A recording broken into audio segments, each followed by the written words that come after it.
a'udhu billahi minash shaitanir bismillahir rahmanir rahim.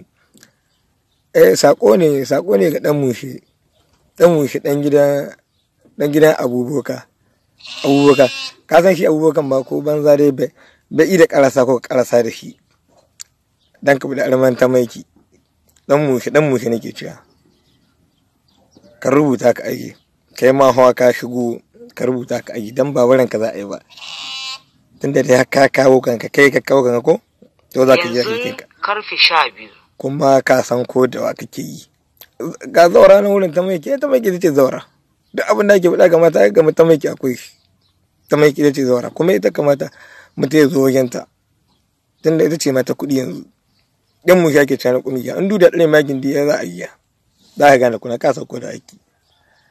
makarecin banza makarecin yanda ko ubanka baka saka ce ta walle kanka ka ci ubanka ka sauko da kake dan uwarka